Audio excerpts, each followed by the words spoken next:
Somebody's money dropped, you carried it. Somebody overpaid you, you kept it back. You are dealing with your future.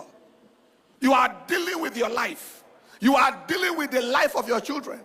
Now, like I said, disobedience to God is sin and iniquity generally, but this is specific and there are other specifics. Now let's go on. Number 2 is abominable behavior or practice attracts the curse. You know, there is sin, but there is a one that shifts into abomination. In Leviticus 18:21 to verse 25, look at what the Bible said. And thou shalt not let any of your seed, your children, pass through the fire, sacrificing the children to Molech. Neither shall you profane the name of the Lord your God. I am the Lord. Thou shalt not lie with mankind as with womankind. Man lying with man, woman lying with woman. It is an abomination. Neither shall you lie with any beast to defile thyself therewith. Neither shall any woman stand before a beast or lie down thereto. It is confusion. Defile not yourselves in any of these things, for in all these the nations are defiled, which I cast before you. When you see a practice that this one is too bad,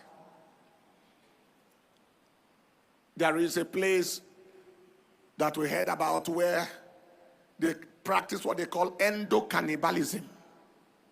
That is, I think it is their dead relation that died, they eat it.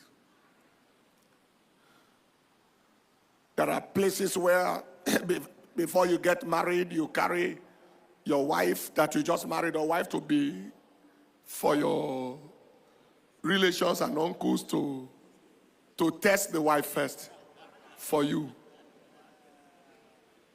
These are abominations that provoke curses. God said, I am bringing you to the land of Canaan and all of these lands, and I'm releasing the people from this. He says, it's because of this behavior that I am sacking these people from this land and giving you their land. If you behave like them, I will deal with you likewise. Abominable behavior. Send your daughter to prostitution so he can bring you money to feed. It's an attraction of curses. It's an attraction of curses. And this abominable behavior that people are seeing, I've seen mothers tell children, don't you know what to do? Don't you see what your mates are doing?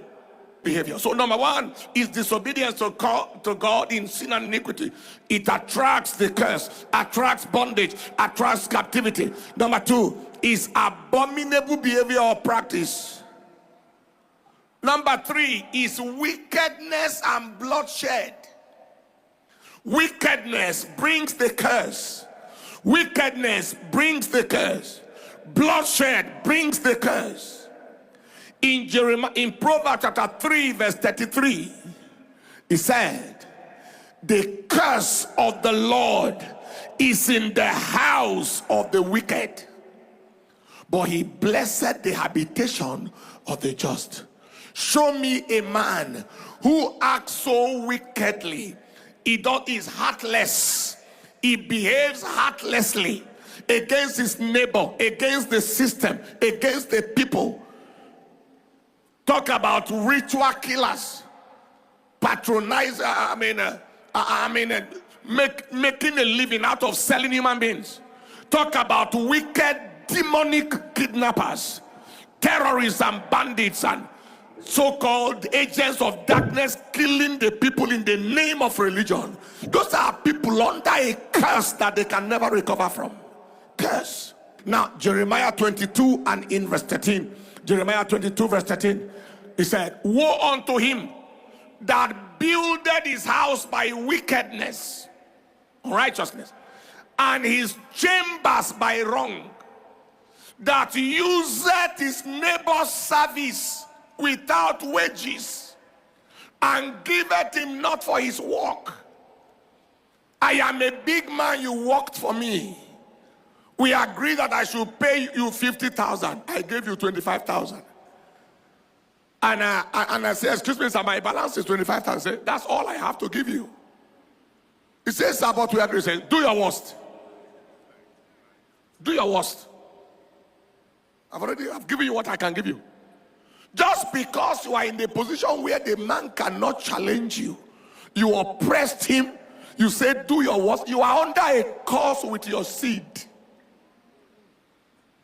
We have seen things in our nation today where people tell each other, do your worst, whatever you can go and do. Those are cursed human beings. Cursed.